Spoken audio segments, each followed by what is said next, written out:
नमस्कार श्रोते हो. साहित्य पंढरी या कथाकथन चॅनलवर तुम्हा सगळ्यांचं मनापासून स्वागत. श्रोते हो, तुम्ही ऐकताय पोपटराव भसे लिखित धमाल ही कादंबरी. आज या कादंबरीचा भाग 6वा.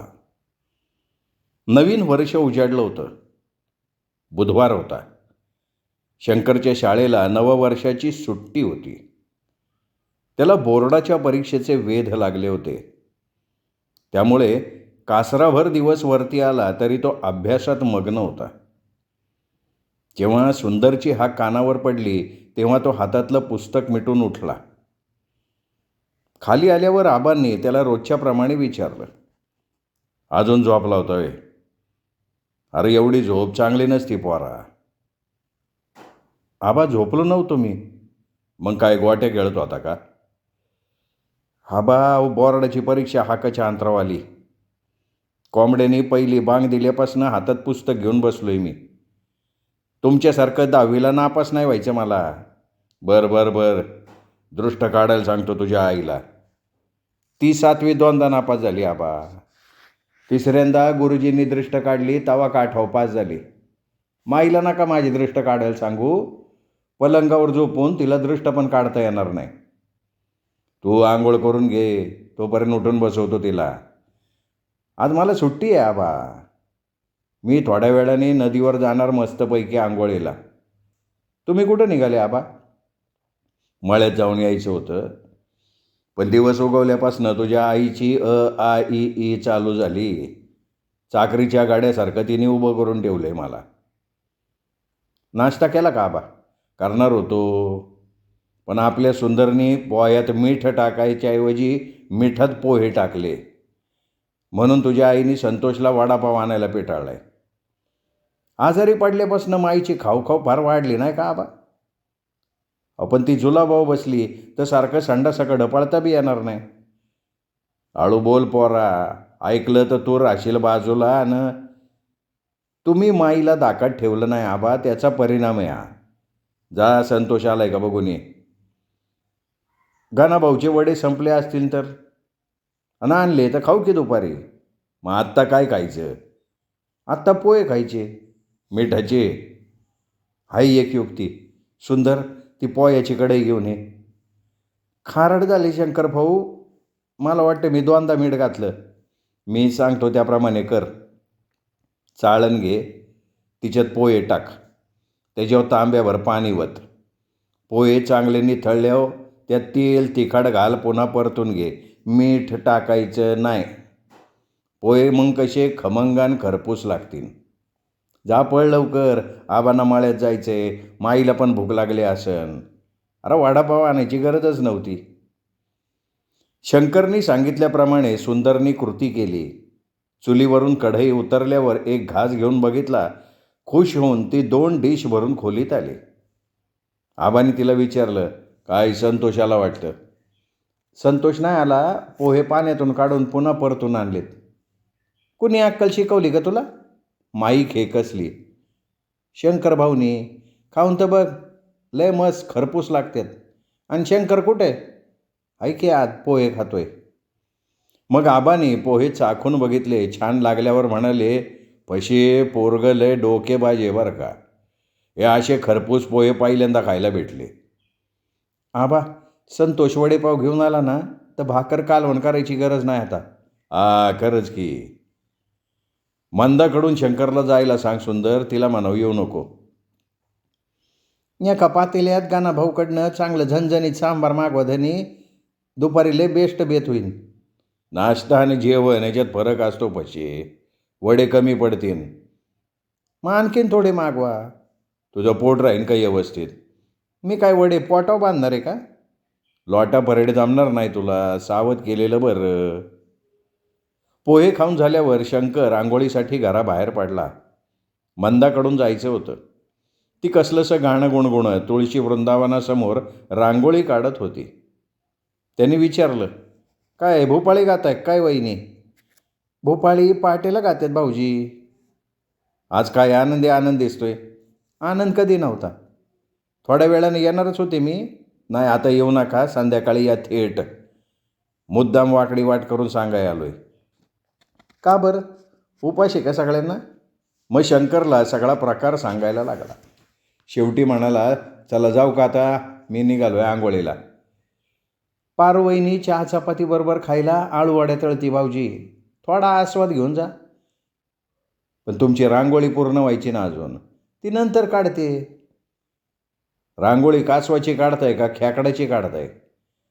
नाही, मला कासव काढायचं होतं, खेकडेवाणी दिसतंय ना. थांबा, सांबा भाऊला फोटो काढून घ्यायला सांगतो. काय ना गं, रांगोळ्या काढता येत नाही काय वहिनी? येतात की, पण मी नेमकं काय काढते याचाच मला विसर पडला होता. आज सुट्टी असेल ना हो तुम्हाला? मंदानी विषयच बदलला. हा, सुट्टी आहे. काय काम आहे का? आहे ना, दुपारी 1-1:30 वाजता या इकडं, एक आनंदाची बातमी सांगायची. कोणती बातमी? विस्तारानं सांगाय पाहिजे भाऊजी, ऐकल्यावर आनंदानं उड्या मारायला लागान. संभा भाऊच्या महाराणी सरकार, तानातानी करायला मजा वाटते का तुम्हाला? तुमच्या नखऱ्याने मला घाम फुटायला लागलाय. 2 शब्द बोलायला पैसे पडतील का वहिनी साहेब? पैसे नाही पडणार, पण तुमच्या आनंदाला मला आवर नाही घालता यायचा. काय दुपारी काय वेगळा बेत आहे का? वडापाव खाऊन येणार आहेत म्हणून छानपैकी शिरा बनवून ठेवते, आळूवडे पण असतीलच. आपण मी आता नाही घरात येत, 1 वाजता येईन. चालेल की. संभा भाऊ येणार आहे का शिरा खायला? नाही, गोडाचं वावडं आहे त्यांना. तुम्ही मारली धोबी पाचाड वहिनी त्यांना. मलाही गंडवून डाव साधला, फक्त भजीपावच्या बादल्यात. मानायला पाहिला तुम्हाला वहिनी. असं म्हणून हसत हसत शंकर नदीकडे गेला. मंदानं थांगपत्ता लागून न दिल्यामुळे शंकर बातमी ऐकण्यासाठी आतुरला होता. सांबारात 3-3 वडेपाव खाऊन झाल्यावर ढेकर देत तो 1च्या दरम्यान मंदाच्या भेटीला गेला. तिने ओसरीत चटई टाकून ठेवली होती. शंकर चटईवर बसताच मंदानं त्याच्या पुढ्यात शिऱ्याची डिश आणून ठेवली. शंकर म्हणाला, अहो मी आत्ताच वडेपाव खाऊन आलो वहिनी. मी एवढी डिशभर शिरा काय जड नाही तुम्हाला? वहिनी, आवळा देऊन कोहळा तर नाही ना काढून घेणार?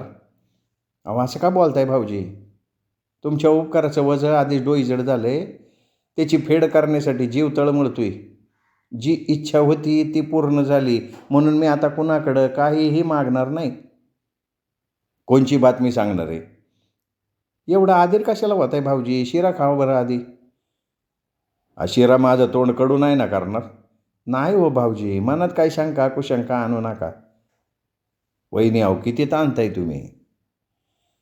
येत्या रविवारी साखरपुडा आहे तुमचा. काय? माझा साखरपुडा? शंकरचं काळीच ठिकाणावर राहिलं नाही. वय भाऊजी, माईंना बरं नाही म्हणून आमच्याबरोबर तुमचंही लग्नात लग्न उरकून घ्यायचे.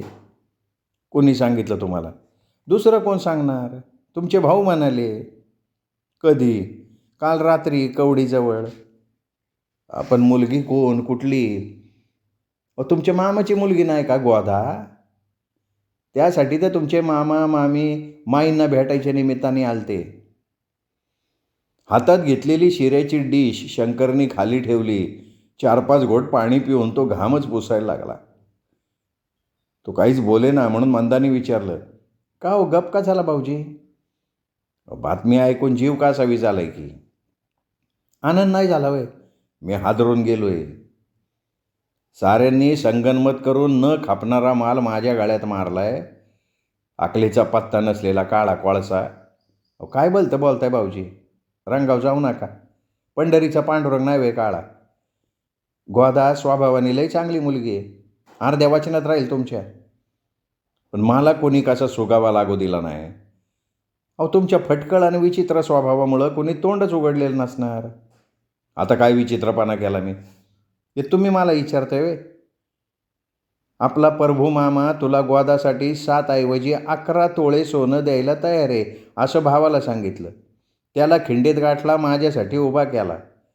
आणि संभा भाऊ मंदाला घेऊन पळून जाणारे, त्यांनी शाळेचे दाखले काढून घेतलेत, हारतुरे घालून पोलीस स्टेशनला जाणार आहेत असं तुम्हीच आबाला सांगितलं. आपण काहीतरी मार्ग काढायचे, तुम्हीच मला गळ घातली होती ना. जाऊ द्या भाऊजी, गाडणारं टाळता येत नाही आणि आता पाय आपटून उपयोग होणार नाही. पण माझं लग्नाचं तरी वय आहे का? लग्न तुमच्यासाठी नाही करायचं भाऊजी, माईंच्यासाठी तातडीने करायचे. स्वयंपाक पाण्यासाठी हक्कानं सून घरात आणायची. मग गोदा पसंत नाही ना वहिनी. ऊब लागली ना का आपोआप रंभा मेनकासारखी वाटायला लागन ती. नका घेऊ टेन्शन. मंदा गालात हसत म्हणाली. रंभा मेनका म्हणजे तुम्ही पण आबा माईच्या काटात सामील दिसताय. माझ्या उभ्या आयुष्याची वाट लागली वहिनी. हे बघा भाऊजी, मनात भलत असेल तर काय आणू नका. लहानपणीच गोदा तुम्हाला देऊ केली ती.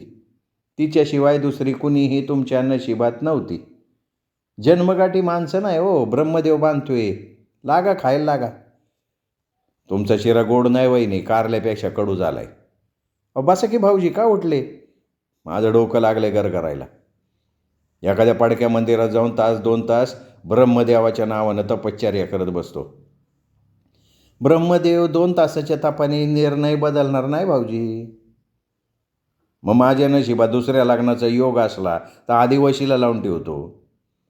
तर मग बिंदासपणे धमाल करायला तुम्हाला कोणी अडवणार नाही भाऊजी. बसा खाली. पाणी न घालता मस्त तुमच्यासाठी दुधाचा स्पेशल चहा करते. मंदानी शंकरला हाताला धरून खाली बसवलं. मग तिने विचारलं, शिरा खाणार नाही का? नाही. वाया जाईन भाऊजी. मग गावाचे कार कुत्री माजरी आहेत. चहा तरी प्याल ना? आधी आपल्या पादुका कुठे दाखवा. त्यांच्या पुढं एकदा तरी लोटांगण घालू द्या मला. बरं, चहाबरोबर खायला काय आणू? शेंगदाणे असतील तर मूडभर खारे करून आणा. सकाळी कोणच्या घरवर बाईचं तोंड पाहिलं? अजून तरी तुमच्या बिगर कोणी दिसले नाही मला. मंदा खो खो हसत चहा करायला घरात गेली. संध्याकाळी ती स्वयंपाक करून गेल्यानंतर शंकर माईच्या खोलीत गेला. आबा तिच्याजवळ बसून होते. त्यांनी विचारलं, काय सुंदर ताटं करते का? नाही, कालवणाला अजून कड यायचं आहे. घे बसून. एक विचारायचे तुम्हाला. विचार की, आता तू मोठा झाला. माई उपरोधानं म्हणाली. मी पाळण्यात खेळतोय म्हणून मामा मामी जोकं द्यायला आलती का? आई एका जागेवर खेळून पडले, दिसत नाही का तुला? कोंबडा आणखीन किती दिवस डालून ठेवणार होता? समजलेलं दिसतंय तुला. रविवारी साखरपुडा आहे तुझा. सून तुझ्या गमतीसाठी घरात नाही आणायची, माझ्यासाठी आणायची. पण ती माझी बायको होणार आहे ना, आणि ती काळी घुस मला पसंत नाही. बयो, तुझा काय उजेड पडलाय? फशे, तू जरा तोंड आवड. हे बघ शंकर, अरे बाबा, सध्या आपला हात दागडाखाली अडकलाय. आपल्या खाण्यापिण्याची आबाळ चालू आहे सध्या तरी, याच्याशिवाय दुसरा पर्याय नाही. बरं केलं मामाचा न खापणारा माल पत्करून तुम्ही तुमचे दगडाखालचे हात मोठे चलाखीने काढून घेतले. लय भारी पर्याय शोधून काढला. हे बघ गोदा, तुला पसंत नसन तर 12वी पास झाल्यावर पाहिजे तर मी तुझं दुसरं लग्न लावून देतो, असं मी तुला वचन देतो. पण आत्ता वाद घालत बसू नको. रागरंग बघून आबाने आश्वासन देऊन टाकलं. तेवढाच संभा दारात येऊन उभा राहिला. बापाचा कावा समजून सुद्धा त्यामुळे शंकर काही तोंड उघडू शकला नाही. आबा मात्र खुश झाले आणि लगेच म्हणाले, अरे ये सांभा, लय उशीर करून आला. शिवादादानी पाठवलं. उद्या किती वाजता साखरपुड्याचा बाजार आणायला जायचे ते विचारतोय. काय 10च्या सुमाराला जाऊ मानव. हिराला बरोबर घ्यायला सांग. रविवारी सकाळी 10च्या सुमाराला माईने शंकरला हाक मारली. निराश असल्याचं त्याचं सोंग चालूच होतं. उतरलेल्या चेहऱ्यानं तो माईपुढे येऊन उभा राहिला. माईनी कणत कणत त्याला विचारलं, चिखोडीला जायची तयारी झाली का रे बाबा? झाली असन. घरात लक्ष आहे का नाही तुझं? तुम्ही कारभारी आहे, मला हात सोळायला लावले. मी लक्ष द्यायची गरज काय? कधी निघणार आहे? काय तुझी ऑर्डर सुटल तेव्हा निघू. आणि तुझा बाप कुठं गेलाय? तू कुठं जायला सांगितलंय मला काय माहिती. तुला नवीन कापडं आणली ना? बापाला नंदी बैल केला तू म्हणून मी पण अंगावर झुल चढवायला पाहिजे का? ए बाबा, तुझ्या मनात काय आहे सांगून टाक एकदा. माईने किंचित आवाज चढवून विचारलं. सांगण्यासारखं बाकी काय ठेवलंय तुम्ही? माझा बळीचा बाकरा केलाय. सगळीकडनं दडपण आणून कोंडी केली माझी. नाही पोरा, तुझ्या आईला समजून घे. गोदाला सून करून घेईन असा तुझ्या मामाला मी शब्द दिलता. म्हणून माझ्या आयुष्याची होळी केली ना. हे बघ, तू समजतो तेवढी गोदा वाईट नाही आहे. अरे ती शांत आहे, कामसू आहे, आज्ञाधारक आहे. आणि शेणातला किडा शेणात राहत नाही पोरा. आणखी किती वेळा आले गेल्याला हा दाखला देणार आहे. तुझा शेणातला किडा शेण टाकून कुठं लाडू काळ पेढे खायला जाणार आहे ते तर सांग. पोरा तू सबुरीनं घे. गोदा तुझ्यासारखी आगावान फटकळ नाही. लवकरात लवकर ती सुधरल. तू काय काळजी करू नको. तू बघत राहा वर्षभरात कशी तरबेज करते बघ. तरबेज करून कोणच्या लढाई होतीला पाठवणार. तू वाद घालणं बंद कर ना बाबा, हात जोडते मी. शेजाऱ्या पाजाऱ्यासमोर मान खाली घालायला लावू न गं. तू किती किरकिर केली तरी तिचा आता काय उपयोग आहे का सांग. नवी कापडं घाल आणि सुतकी चेहऱ्यानं साखरपुड्याला जाऊ न गं. चिकोडीची माणसं तुला नाही मला नावं ठेवतीन बाळा. तू चिकोडीला येणार नाही ना, मग तिथली माणसं तुला नावं ठेवायला काय इथं येणार आहे का. कशाला उगं वाद घालत बसला तू. बसलेलं नाही हो बाई तुझ्यासमोर कोर्टाच्या पिंजऱ्यात. मला सारखं टोचून बोलल्याशिवाय तुला चैन नाही पडत का रे. गळ्यात दगड बांधून घ्यायचा आहे मला आयुष्यभर आणि तो लोडण्यासारखा बाळगायचा आहे. माझं दुःख तुला समजणारच नाही. किती डोकं खातो रे तू. लय शिंग फुटली तुला. जा इथनं. शिंगांना बाशिंग बांधायचं राहिलंय माई. तेवढ्यात मंदा घाईघाईत बाहेरनं आली. शंकरला म्हणाली, भाऊजी चला जीपा आल्या. तुम्ही वा पुढं, मी येतो नंतर. मला न्यायला नारळाबरोबर स्पेशल टॅक्सी पाठवणार आहेत. पण काय भाऊजी तुम्ही अजून कापड बी घातली नाही वे. घातली होती. नंदी बैल सजवल्यासारखे वाटायला लागले. माईचा आशीर्वाद बी नाही घेतला अजून. मग आत्तापर्यंत काय करत होता इथं. गोदाची सासू शेणातल्या किड्याला तलवारबाजी कशी शिकवणार ती ऐकत होतो. मंदे याला घेऊन बाहेर जा बाई. भाऊजी ऐका ना, आबानी घाई करायला सांगितली हो तुम्हाला. तुम्ही येणार नव्हते ना वहिनी. काही संभाभाऊ न पुढं घालून. जीबाला काय हाड आहे का तुमचे. माईजवळ आहेत. याला बकोटीला पकड आणि घेऊन जा मंदा. लय डोकं खाल्लं यांनी माझं. भाऊजी चला, तुमचे भाऊ आले तर माझं डोकं खातील. काय बायाच्या डोक्याचं काय लोणचं करून ठेवलं काय.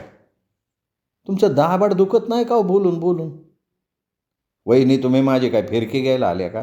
नखरे पुरे झाले भाऊजी.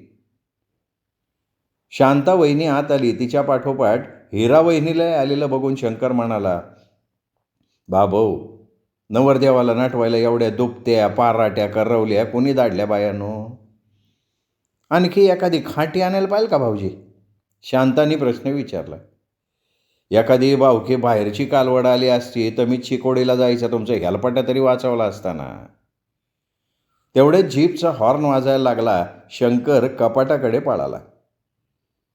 दुसऱ्या दिवशी दुपारी शंकरचा मामा गोधाला पोचवायला नांदूरला आला. शंकर शाळेत गेला होता. 6 वाजता घरी परत आला. मामा माईजवळ बसलेला बघून मनात म्हणाला, काळूबाई बोलवायला आलेला दिसतोय. दप्तर माडीवर नेऊन ठेवून तो लगेच खाली आला. हातपाय धुतले. माईच्या खोलीत गेला. चेहऱ्यावर उसणं हास्य आणून मामाला म्हणाला, मामा सगळे खुशाल आहेत ना. गोदाला पोचवायला आलोय. एवढ्या तातडीने. 4-8 दिवसांनी पाठवायची की. तुझ्या आईवडिलांनी सांगितलं होतं घेऊन यायला. तिला परीक्षा नाही द्यायची का. परीक्षा देण्यासाठी गोदाला आम्ही आणायला सांगितलं. शाळेतल्या सगळ्या पेपरात नापास झाली. इथं काय शेणा पाण्याच्या शाळेत घालून परीक्षा द्यायला लावताय का. शेण्या पाण्याची परीक्षा सगळ्यात महत्त्वाची संसार प्रपंचात असती. जा तुझ्या बापाला शोधून आण. आबा काय हरवले नाहीत. बसले असतील कुठेतरी. बहुतेक काकांकडे बसले असतील. मीच जातो मोठ्या बाईकडं. फसोबाई दिस मावळलाय. दाजी वाट बघत असतील. अरे जेवून नाही जाणार का. नाही मोठ्या बाईकडे जेवणार. मामा जेवायची वेळ होत आली. उद्या सकाळच्याला जेवण इकडं. मोठ्या बाईनं कालच निमंत्रण देऊन ठेवलंय. पोळ्याचा बेत करते म्हणली.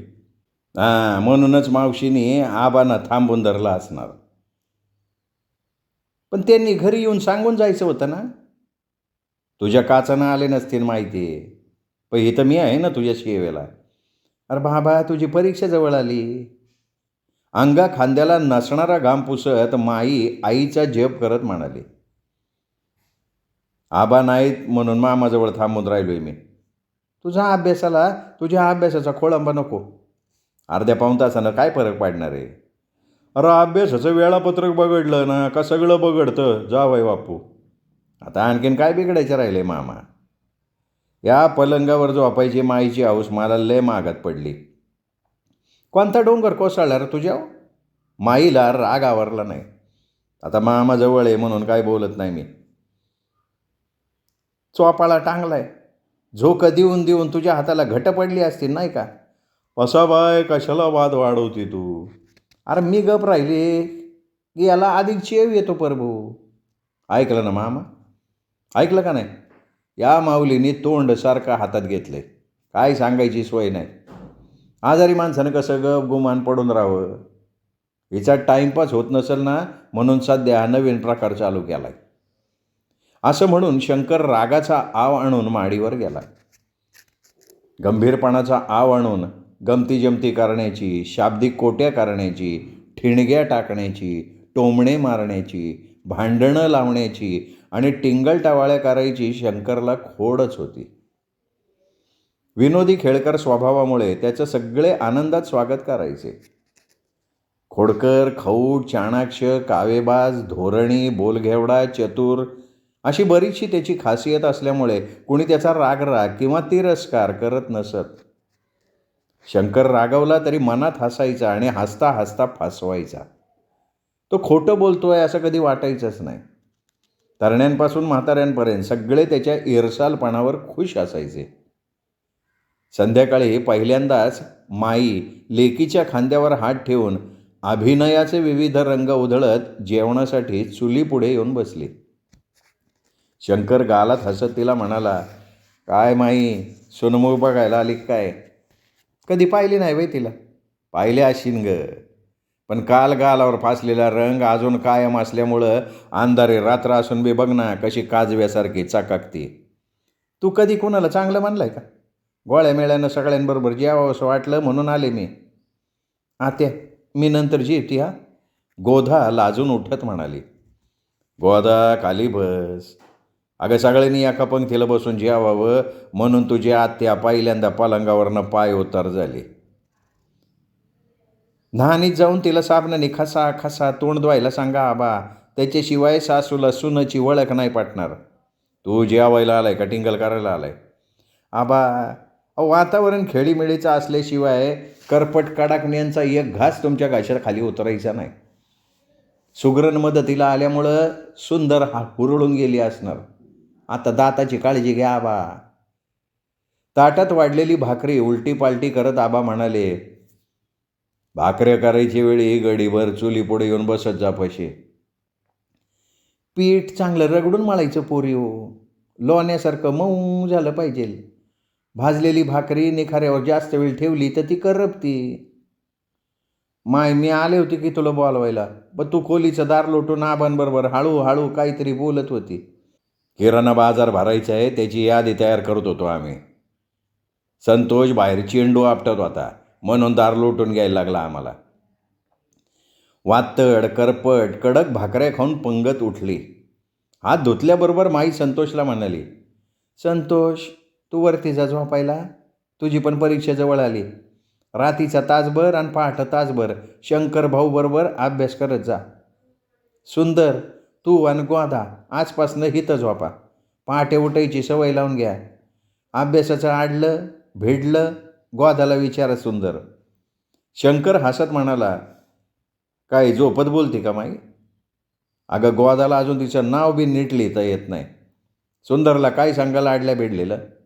खोटं बोलत नाही माई मी. हे बघ, लय वेळा नापासून तू काठव का होईना पण 7वी पास झाली आहे. आज दुपारी गोधीच्या हातात पाटी पेन्सिल देऊन पा. मामाच्या मर्जी का तर 5वीपासून मास्तरांनी ढकलत आणली तिला. नाही, मी इथं ताईजवळ झोपतो. शंकर भाऊ 11 वाजेपर्यंत मला झोपू देणार नाही आणि लगे पहाटे 4 वाजता उठून बसवीन तो, संतोष म्हणाला. म्हणजे तुला नापास व्हायचे डोळे लागले वाटतं. लय आईबापाने लाडवून ठेवलं तुला. नांगराची मूड धरून बाईलाच्या शेपट्या बस पिरगळत. असं कर, उद्यापासून शाळेत जाऊच नको, गुर्रं चारायला आबांच्या बरोबर जात जा, शंकर त्याला म्हणाला. आबांनी त्यांचा बिछाना मधल्या दालनात खोली बाहेर टाकला होता. सामसूम झाल्यावर ते उठले. हलक्या हातानं खोलीचं दार लोटलं, कडी घातली. माई रोजच्याप्रमाणे पापणे मिटून त्यांच्या आगमनाची प्रतीक्षाच करत होती. आबांनी तिला विचारलं, मलमाची बाटली दिसत नाही पशी. माझ्या हातात आहे. कुठं चोळायचं मलमच? आज फक्त कंबर. आणि किती दिवस ही शियावा चालू ठेवायची? उद्यापासनं मलम चोळणं बंद केलं तरी चालन. तू ठणठणीत झाली म्हणायची. फक्त तुमच्यासाठी ठणठणीत झाले. उद्या मळ्यात गेला का माईनाला एक निरोप न विसरता सांगायचा. काय? भेटून जा म्हणावं, काम आहे तिच्याकडं. ते माझ्याकडं सांगण्यासारखं नाही का? तुम्हाला पण पोराची खोड लागली हा. तुम्ही निरोप सांगावं फक्त. चला. तुझा टवटवीतपणा दिवसेंदिवस वाढत चाललाय. हां, देठ अजून 10 वर्ष पिकायचं नाव घेणार नाही. खरं सांगतो पैसे. रोजच खरं सांगताय तू. हां, पलंग सोडून आतल्या दालनात झोप येईन का तुला? भावजाईला शब्द दिलाय, सवय लावून घेतली पाहिजे. शब्द पाळणं जमल ना तुला? शंकरचा पण मला काय भरवसा वाटत नाही बरं का. माईच्या कमरेला मलम चोळत आबा म्हणाले. बरोबर आहे तुमचं. जरा त्याच्यावर ध्यान ठेवलंच पाहिजे. त्यात गोदा हिता आली म्हणून जास्त काळजी वाटत राहिली. श्रोते हो, तुम्ही ऐकताय पोपटराव भसे लिखित धमाल ही कादंबरी. आज 6वा भाग आपण ऐकलात. 7वा भाग ऐकण्यासाठी उद्या भेटूयात साहित्य पंढरी कथाकथन चॅनलवर. नमस्कार.